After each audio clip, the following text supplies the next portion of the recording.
Let's welcome the U.S. delegation of the Congressional Taiwan Caucus being with us.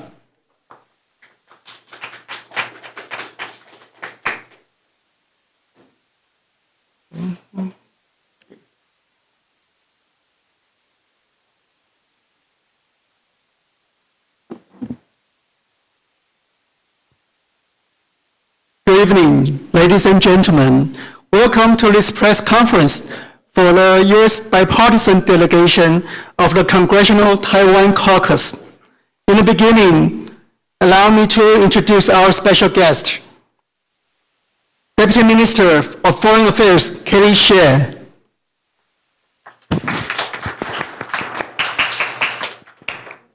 The U.S. Representative Mario Diaz-Balart, co-chair of the U.S. Congressional Taiwan Caucus. U.S. Representative Amy Barra, co-chair of the U.S. Congressional Taiwan Caucus. Ambassador Alexander Yu, Taiwan's representative to the United States. And first, I would like to invite Deputy Minister Shea to address the audience. Well, this is going to be very short, just the introduction. Good evening, ladies and gentlemen. I am absolutely delighted and honored to have with us today two longtime friends of Taiwan from the Congress of the United States. Congressman Mario Diaz-Balart, a Republican from Florida, and Congressman Amy Barra, a Democrat, loyal Democrat from California, two of the four co-chairs of the bipartisan U.S. Congressional Taiwan Caucus. And of course, we have our ambassador, His Excellency Ambassador Yu, here also with us. Congressman Diaz-Balart and Congressman Barra are the first Congressional Taiwan Caucus co-chairs delegation to visit Taiwan in recent years. And equally eye-catching, if not more, they are the first U.S. co-del to come here right after our presidential election. They bring their congratulations to the President-elect Dr. Lai Ching-te and Vice President-elect Xiao Mei-qin. Also, they are here to pay their respect and show their appreciation for the success of the entire fair, just, and transparent election. They have particularly come with a strong and clear message that the U.S. Congressional Taiwan Caucus and indeed the whole U.S. Congress will continue to support Taiwan's democracy, security, and prosperity. For the past 2 days, including today, they have met with President Tsai Ing-wen, Vice President and President-elect Dr. Lai, and Vice President-elect Ambassador Xiao. They also have meetings with our National Security Circle people and various political leaders. And of course, later on, they will be meeting with Foreign Minister Joseph Wu. Finally, I would like to point out very quickly that the Congressional Taiwan Caucus is the largest overseas-related caucus in the U.S. Congress, and that co-chairs Diaz-Balart and Barra have long been genuine friends of Taiwan, instrumental in many legislations and statements supporting Taiwan and U.S.-Taiwan relations over the years. So I would like to ask Congressman Diaz-Balart and Congressman Barra to give their remarks, then they will take questions. So shall we have Congressman Diaz-Balart first, please? Thank you very much. Good evening. It is truly a pleasure to be here. And I think it's important to note that this is a delegation, a bipartisan delegation, made up of two of the four co-chairmen of the Taiwan Caucus in the House of Representatives. And even though we're half of the co-chairmen, but we can speak not only for the four co-chairmen, which are both Republicans and Democrats, but also for the entire Taiwan caucus. As you just heard, it is the largest caucus in the House of Representatives. And this is a very busy time for the Congress of the United States. But we felt that it was important to come now and show solidarity and appreciation for, as you just heard, for another transparent election in Taiwan, We understand the pressures and the attempted coercion of the Chinese Communist Party, and yet the Taiwanese people spoke loud and clear. So again, we're here to show appreciation and solidarity and support for Taiwan. Taiwan is a beacon of hope and of light and of freedom and of democracy. And it's such a direct contrast to what we're seeing coming from the Communist Party of China. So on behalf of the people that we represent, in a bipartisan way, we come to show appreciation and support and steadfast support for Taiwan. And while governments come and go everywhere, including in the United States, the pillar of the relationship between the United States and Taiwan in the United States has always been the United States Congress. And just please be reassured that that support is as strong today as ever. And again, so it's a privilege to be here with you today, and we look forward to answering any questions that you might have. Yeah, thank you, Representative. Thank you for your nice words. Next, I would like to invite Representative Barra to have a few words for us. Thank you. This is an important time in the region, across the straits, and in the world. And, as having the honor to be one of the co-chairs of the Taiwan caucus, but also being a senior member on the Foreign Affairs Committee and the ranking Democrat that has responsibility for the Indo-Pacific, we're paying attention. And it's very important for us to be here, not just to meet with the political leadership, to talk about and reassure the strength of the U.S.-Taiwan relationship, to celebrate a free and fair election and a vibrant democracy, but to also remind the people of Taiwan that a foundational principle of the Taiwan Relations Act, which was enacted 45 years ago by the United States Congress, is that the future of Taiwan shouldn't be dictated by any external power, but the future of Taiwan is up to the people of Taiwan. That is a foundational principle of the Taiwan Relations Act. That is why so many members of Congress, Democrats and Republicans, fundamentally support Taiwan.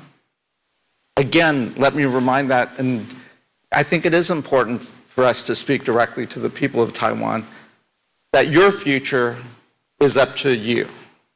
And I think that's something that we saw in this election. It's important, when we think about the future that we want for our world, that we want for our children and grandchildren, that it's that same prosperous future. I hear President Tai, I hear President-elect Lai. They're not about changing the status quo. In fact, the United States of America is not about changing the status quo. We can look at the past few decades, we can look at the 75 years post-World War II and understand that this was a peaceful, prosperous time. I'm always reminded, when we were out in Taipei last night, the food is very good in Taiwan, so. But you see the young people living their lives, the vibrancy, living their dreams. That's what we all want as parents. And that's what this is about, is allowing people to choose their futures, what they want, how they want to live, how they want to be governed. And that's why this is so important. Because I'd like the next 75 years to be the same peaceful, prosperous times that we've seen in the last 75 years. I think that's what we want as the United States Congress. I think that's what the people of Taiwan want. I think that's what the people of this region want. And it's important for us because it's not a given. We're not changing the status quo, but we have to respond to external pressures and others that potentially are changing that status quo. It's not about seeking conflict. It's about seeking peace, prosperity, and the right to your own future. So again, thank you for being here. Thank you to the reception that we've received from the administration and the meetings that we've had, but also thank you to the people of Taiwan. I represent California, and we have a vibrant Taiwanese American diaspora, and they would be mad at me if I didn't thank the United States and Taiwan for that close friendship. Thank you. Thank you, Representative. Before I open the floor to questions, so may I invite both representatives to the front. The delegation has a very busy schedule, so I will take 4 questions only. So if the media friends have questions, please raise your hand, have your name and the medium you belong to before your question. And Zhong answer. Hi, this is Henry for Taiwan Central News Agency. My question is, as you might know, the Pacific nation now has formalized relation with Beijing, switching from Taipei. And China's action is seen as breaking the U.S. second island chain strategy in the Pacific. How do you think the U.S. should respond to Beijing actions, and how to work with Taiwan diplomatic partners in the Pacific region? Thank you. Sure. So I think you've seen various pieces of legislation that have been introduced in the United States Congress, as well as the resolutions and the like, talking about the importance of Taiwan's participation in international organizations, emphasizing Congress's support. I think you hear those statements out of the Biden administration as well. In addition, we have legislation, bipartisan legislation, that's moving forward to look at the economic coercion that Beijing will often exert on countries that are recognizing Taiwan. A great example is Lithuania. And I think it's important for not just the United States, but Europe and others to stand firmly with those countries and others, because the economic retaliation is not against the United States. It's against smaller countries and others that may not be able to withstand that. And we should have the tools and the resources, working with our like-valued allies, to support the courage of individual countries to choose their own path forward. Ben. Thank you. I'm Ben Blanchard from Reuters. Taiwan has complained over the last couple of years of delays in deliveries of weapons from the United States, like Harpoon missiles, Stinger missiles. I know there's been pressure from US lawmakers to try and speed this up. Now we're at the beginning of a new year. What progress would you expect to see on these delayed weapons deliveries? Thank you. Look, that's been a frustration. And I think also the conflicts in Europe, now in the Middle East, has kind of shown some of the problems that we've had and that we continue to have. It's not only a problem the United States have, we're finding Europe is having the same issues, right? And so we can't take for granted. For years, every time there's a conflict, then there isn't, and we talk about the peace dividend, and we kind of relax our defenses and our, which creates a problem for our ability to produce when we need to. And so I think there's no silver lining to what's happening in Europe. There's no silver lining to Putin's aggressive action. But I think it has been a wake-up call for the United States and our allies. And so we're starting to see some progress there. I think you're going to continue to see progress there. But there is no silver magic bullet either that can just get everything going overnight. And so we're in the process now in Congress to do the appropriations and the budgets. I think you're going to see now a pretty healthy increase in defense spending to make sure that we have the ability to ramp up. One of the things that we've talked about many times is in the case of Russia, you're seeing that they're pretty much converted to a wartime economy. And so we can't take it for granted. And so it is frustrating, but I'm optimistic that you're going to see some pretty concrete improvements. And part of that is that we have to be dedicated to spending what we need to spend in order to do that. Now, we've had some really good meetings here. I think we keep hearing that there's a pretty strong consensus to also make sure that Taiwan continues to do its part. That has been a shared frustration also with Europe. As you know, a lot of the countries don't even fulfill the requirements under NATO. And so, I think all of us have to be more serious. I think in the United States, you're going to see that we're stepping up. Others have to step up. But I'm pretty optimistic as to what I see. What we've seen in Europe, right, is because of the aggressive action of Putin, and we've got 2 new member states of NATO, right, 2 that you would have said would never do it. So I think the world is starting to wake up to that reality.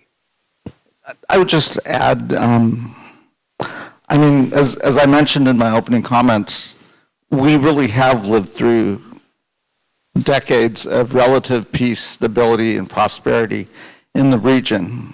And it wasn't the United States that chose to try to create more tensions here. It's not the people of Taiwan that are choosing to create more tensions here, but we have to respond to that.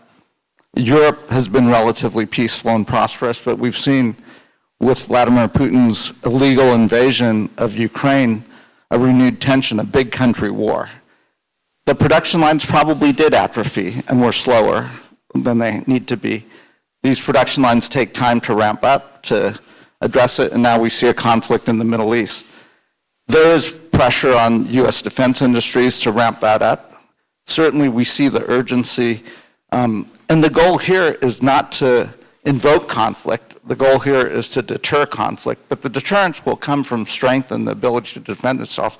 So I think within Congress, there's a recognition of the importance to get these indigenous production lines in the United States up and running, modernized, working with industry, but also then to work with friends and allies to, in the region to also create some production lines. And very briefly, I can just add one last thing. So, we, just like in Europe, it was a wake-up call for Europe. I think you're seeing it in this part of the world too, right? And you're starting to see a little bit of a change in attitude in many cases because of the aggressive nature of the Chinese dictatorship.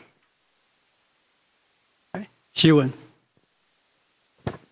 Hi, this is Mark from United Daily. My first question is, after Taiwan's presidential election, do you think cross-strait has since entered a new phase where both sides can have tremendous opportunity to engage in new dialogues? Would you advise President-elect Lai to take the first step? And also, the United States presidential election is coming up later this year. The anticipated result at the moment is rumored to have change the U.S.-Taiwan relationship. So do you think U.S. stance on supporting Taiwan will change after the election? Thank you. I'll take the first one and I'll let you take the second one.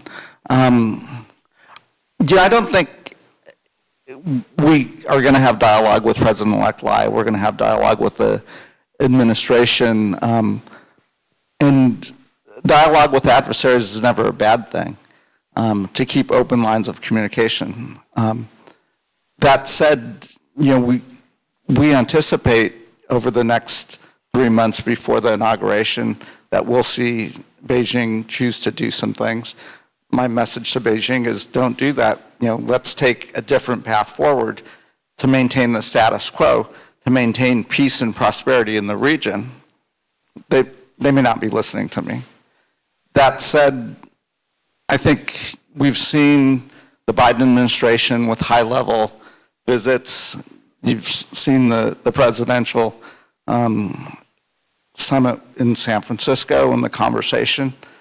I think we should keep lines of communication open. That's my opinion. But I think we need to do that from a place of strength, not a place of weakness. And as far as changing, nobody can predict what's going to happen in the U.S. elections, right? But I'm actually very confident that regardless of what happens, first place, as I mentioned at the onset, that pillar of the relationship between Taiwan and the United States is really the fundamental part of that pillar is the United States Congress. And I think we represent, we're from different parties, California, Florida. But if you look at the entire caucus, it's an absolutely bipartisan caucus. And so that's going to remain. regardless of what happens. There's very strong understanding in Congress and very strong support for Taiwan. And I'm actually very confident that that will remain regardless of who is in the White House. Now, campaigns are always fun things. So will you potentially hear things said? And yeah, that's always the case. I wouldn't presume, but I'm assuming that happens here as well, right? But I'm very confident in just how solid the relationship is, the realization of the importance of the relationship, and the fact that Taiwan, because of what it is, it's a shining star. And so I'm very confident that relationship will be as strong as ever. And it's reflected by us being here today. He mentioned it, I should have. So we are both co-chairman of the Taiwan Caucus. But he is, on top of that, separate to that, he's a very well-respected senior member of the Foreign Affairs Committee in the House of Representatives, in the specific subcommittee that deals with this part of the world. In my role, I am chairman of the subcommittee that in the House that is in charge, in essence, of deciding the funding for everything that has to do with foreign policy, diplomacy and foreign policy. And so we're obviously here as co-chairman of the Taiwan Caucus. But I think it's also interesting to note that we have, as our other responsibilities, we have direct roles to play as well. And so I think I know I can speak for him, that we feel very confident in the support, the bipartisan nature of the support for Taiwan in the U.S. Congress, and I'm very confident that that will continue regardless of any change or any no change in the upcoming presidential and congressional elections. Thank you. And Taiwan News. Calvin Chen from Taiwan News. Is Congress currently taking any substantial steps to facilitate the inclusion of Taiwan in the CPTPP and the Indo-Pacific Economic Framework for Prosperity? Thank you. Sure. So certainly you're seeing increased conversations. And again, I think this is a place where Congress is pushing the Biden administration on the trade front. I'd love to see Taiwan in CPTPP. I would love to see the United States of America in CPTPP first. But short of that, what we have is IPEF. And I do think, on some of these pillars of trade, of normalization, you are seeing movement in the Biden administration. I also think you're seeing important legislation like double taxation that's moving through Congress in a bipartisan way. I can't predict what the future looks like, but I certainly am optimistic that we will address this issue, which will be good for the companies and the economy here in Taiwan, but certainly for us in the United States as well. Yeah, no, I totally agree. I see it the same way he does. And there are also some other concrete things that Congress is doing. You mentioned the double taxation issue. Foreign military finance. For the first time ever in the House appropriation bill, there's $500 million there. And so now we've got to go through negotiations, and the legislative process is always interesting. But again, it just shows you the level of the fact that Taiwan is not on the back burner. It's not something that we don't remember. It is in our thoughts, and Congress has been very aggressive in a very positive way to do not only in words but in action some good concrete things. And I think you're going to see some more taking place in the very, very near future. So, okay, maybe we can have the last question. So, the gentleman in the back. Hello, welcome to Taiwan. My name is Daijin Wu. I represent the Associated Press. I just have one question. In the face of the daily military threats of China towards Taiwan, what are your expectations for the new elect government? How should it behave or respond in the face of these daily military threats of China? Thank you. Unfortunately, that's not a surprise. I think all of us understand what we're dealing with when you're dealing with the CCP. It's unfortunate, but it's not a surprise. it's very clear that the Taiwanese people, despite those threats, have actively participated in election, and we saw once again a transparent, clear election here in Taiwan. And as my colleague said, I don't think we should be surprised if they continue to do that. And I would not be surprised if they continue to do that until the swearing in of the new president and potentially after that. But it's important not to be to fold to that kind of pressure. I'm a firm believer in what Ronald Reagan used to say: peace through strength. Nobody wants confrontation. But it's important that Taiwan do its part to let the Communist Party in China know that it will not roll over. And I think you're seeing some of those concrete steps that have been taken by the last government and by this government in Taiwan, including some things that I know that potentially internally might be controversial, but that are important, so that there is no confusion that Taiwan will defend herself. But it's also important for everybody to know that the United States also stands with Taiwan. And that's why we decided to come here now, not wait 3 or 4 months, to come here now to send a very clear message of that strong support. And I think, by the way, you're also going to see, this is the first of the bipartisan delegations. I think you're going to see more bipartisan delegations showing support for Taiwan, and also sending a message to the end of the world, to all of the rest of the world, which is that the United States continues to stand with Taiwan, and that that pressure and that coercion is not something that we can tolerate, which you can stand by and just accept. But I'm very, very optimistic, because you've seen the people of Taiwan, once again, leading and showing what democracy looks like. And that's a threat to the Communist Party of China, but so be it. Taiwan is a symbol of freedom, of prosperity, of democracy. We're very proud to be here supporting Taiwan under those circumstances and at this time, which is why, again, we wanted to be here. And I would just add, the people of Taiwan are not seeking conflict. That's right. The people of the United States are not seeking conflict in this region. As I said in my earlier comments, this has been a peaceful and prosperous region for everyone in Asia, probably no country more so than China. So the goal here is to maintain the status quo. Your president has said that, your president-elect has said that. But we have to respond to increased aggressions. Those aggressions are not coming from Taiwan, they're not coming from the United States. But the response is, if we want that peaceful, prosperous future, if we want open navigation, we have to deal with those challenges today. And that's why it was important for us to be here. It was important for us to welcome the next administration. But it's important to speak directly to the people of Taiwan that your future is your future. And you've done nothing provocative other than to exercise your right to vote and choose your own future. And that's a bedrock principle. So at the end of the day, that's the principle that we hold firmly as the United States Congress.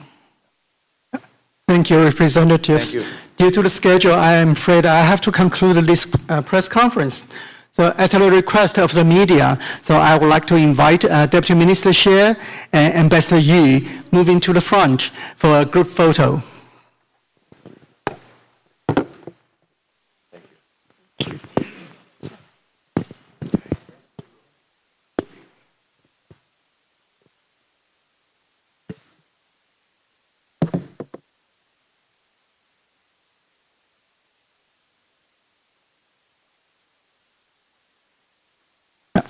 Thank you. Let me once again thank the delegation of the U.S. Congressional Taiwan Caucus traveling far away from here, from United States to be here with us.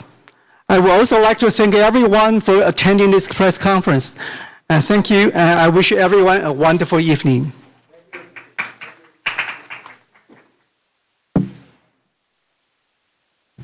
媒体朋友可能先稍后的原地，我们等客人离开之后，我们再。